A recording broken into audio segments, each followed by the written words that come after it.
Assalamualaikum Mamang-mamang, kembali lagi di Mamang Thomas Channel. Mamang Thomas kembali aktif nge-YouTube ya setelah beberapa bulan Mamang off dulu. Karena apa? Karena kendala paket kuota ya. Dan sekarang paket kuotanya udah mulai stabil untuk bisa upload di kanal YouTube Mamang Thomas Channel. Apa yang akan Mamang bahas hari ini? Yang Mamang bahas hari ini adalah bagaimana cara agar kita terlepas atau anak muda kita terlepas dari yang namanya tawuran, dan itu sangat penting bagi kita masyarakat ya. Kenapa?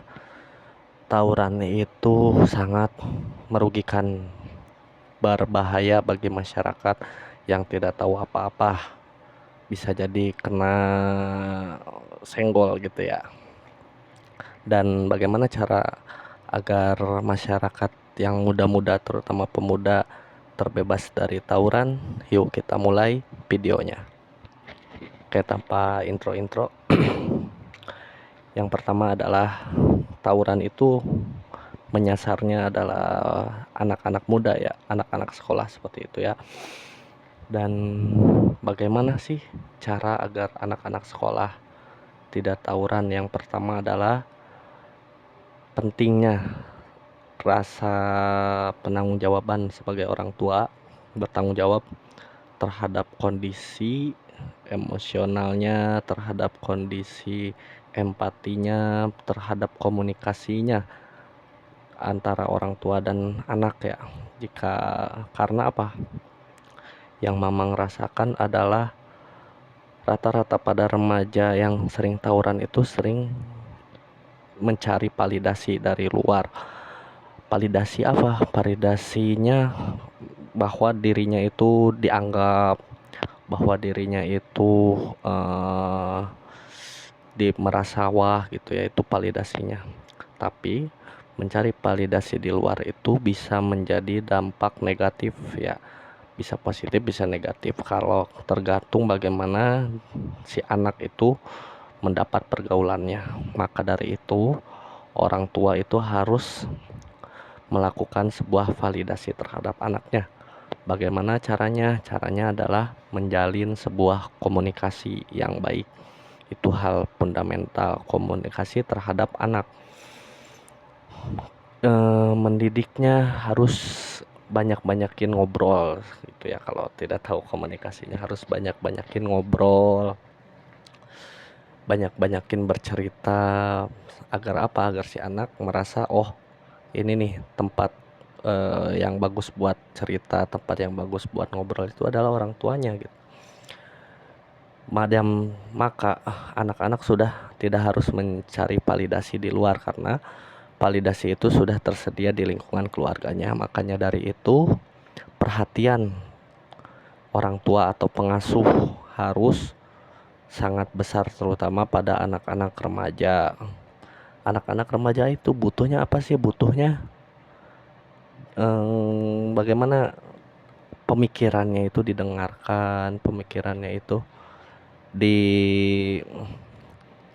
di bagaimana bisa tercampaikan. Nah, seperti itu. Kalau sudah pola pikirnya sudah didengarkan, tersampaikan, maka anak-anak tidak harus mencari validasi di luar ya, mamang-mamang. Terus apalagi yang paling penting, yaitu jam tidur. Itu tidak kalah penting ya, mamang-mamang. Kenapa? Karena rata-rata anak yang kurang tidur itu emosinya sering naik, sering tidak bisa berpikir jernih. Maka dari itu pentingnya sebagai orang tua atau pengasuh untuk mendisiplinkan jam tidur. Jam 9, jam 8 itu udah tidur, itu bagus sebenarnya ya, mamang-mamang. Karena apa? Karena apabila kita disiplin tidur, apalagi tidur malam, bangun subuh gitu ya, memang maka pikiran pun akan terasa jernih ya. Maka dari itu sangat kewajiban bagi orang tua dan pengasuh untuk menjaga dua, satu komunikasi 2 pola tidur ya. Itu hal yang sangat fundamental bagi perkembangan karakter anak agar tidak mendapatkan validasi di luar yang negatif. Maka dari itu, Mamang Thomas di sini mengajak kepada semua orang tua yang mempunyai anak remaja, yuk sadar bahwa di sini itu sudah rawan ya, rawan terhadap kekerasan. Seperti itu. Mamang kasih contoh ya. Tawuran itu awalnya banyak faktor ya, tapi salah satu faktor pasti ada ejek-ejekan. Ejek-ejekan. Nah, setelah ejek-ejekan tidak terima. Nah, maka dari itu langsunglah timbullah perkelahian seperti itu ya mamang-mamang. Tapi kalau ada orang tua yang menasehati anaknya, sok tuh ulah diejek, ari diejek mah ulah sarwana gitu, jangan sama seperti itu ya. Teman yang kayak gitu mah mending dijauhi, ngapain berteman dengan teman seperti itu. Ada keterbukaan antara orang tua dan anak, maka si anak pun mungkin akan berpikir dan akan menjauhi teman seperti itu. Maka disitulah pentingnya kedekatan antara orang tua dan anak. Jangan diacuhkan, kalau kata bahasa Sundanya mah jangan dicuekin. Anak teh harus benar-benar dibimbing sampai pemikirannya terbuka, sampai dia bisa mandiri, sampai dia bisa memiliki sebuah makna dalam kehidupannya yang positif, sampai dia bisa bermanfaat bagi orang lain.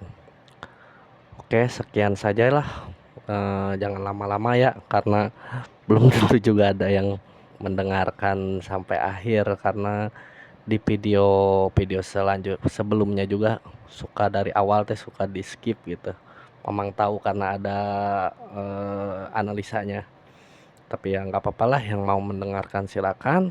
Kalau yang nggak mau mendengarkan skip saja video ini karena mungkin tidak bermanfaat. Tapi kalau ada manfaatnya ya ambil manfaatnya, buang yang tidak manfaatnya. Oke, sekian saja dari Mamang Thomas. Assalamualaikum warahmatullahi wabarakatuh.